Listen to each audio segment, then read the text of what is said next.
কুসুমের ঠিক করা সেই আইনজীবী কোর্টে আয়ুষ এবং ঈশানের হয়ে লড়াই করার জন্য উপস্থিত না হয় এক পর্যায়ে বিধ্বস্ত অবস্থায় আয়ুষ এবং ঈশানকে কোর্ট প্রাঙ্গণ থেকে বের করে নিয়ে যাওয়ার সময় এবার মেঘা এবং দেবলীনা মিলে আয়ুষ এবং ঈশানের গলায় জুতোর মালা এবং গালে কালি ছেটানোর ব্যবস্থা করলো। হ্যাঁ বন্ধুরা, ভিডিওতে লাইক দিয়ে দেখতে থাকুন। যে মুহূর্তে কিনা ওভার কনফিডেন্ট হয়ে কুসুম যখন কিনা আদালত প্রাঙ্গণে যায় এবং সেখানেই যখন কিনা কুসুম আয়ুষ এবং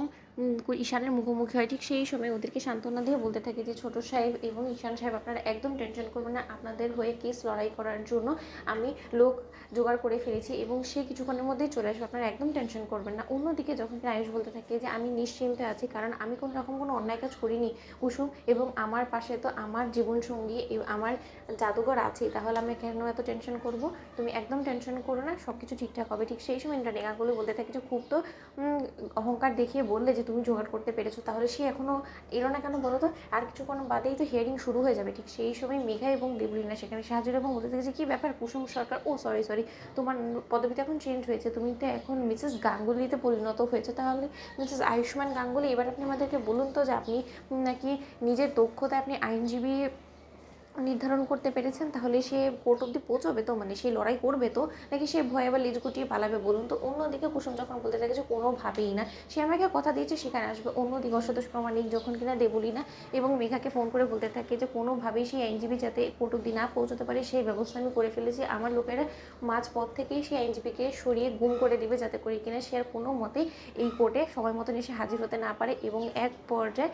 ওদের হয়ে লড়াই করার জন্য কোনো রকম কোনো আইনজীবী না দেখায়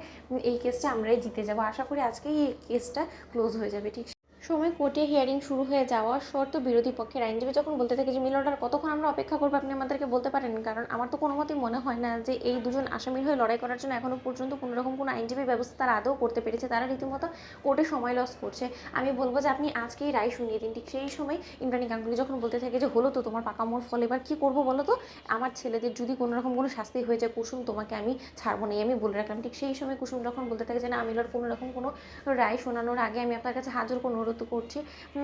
আমাকে আপনি আর দুটো দিনের অন্তত সুযোগ দিন, দুদিনের মধ্যে যে করে হোক না কেন ওদের হয়ে লড়াই করার জন্য আমি কোনো না কোনো আইনজীবী ঠিক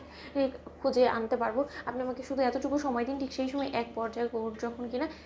কুসুমকে দুদিনের মাত্র সময় দেয়, ঠিক তার পর মুহূর্তে আয়ুষ এবং ঈশান যখন আদালত থেকে বেরিয়ে আসতে শুরু করে, ঠিক সেই সুযোগটাকে কাজে লাগিয়ে মেঘা এবং দেবলীনা ঈশান আয়ুষের গালে কালি ছিটিয়ে জুতোর মালা পরাতে নেবেই, ঠিক সেই সময় কুসুম বাতা দিয়ে বলতে থাকে যে খবরদার, এখান থেকে বেখাচুর খালাস করে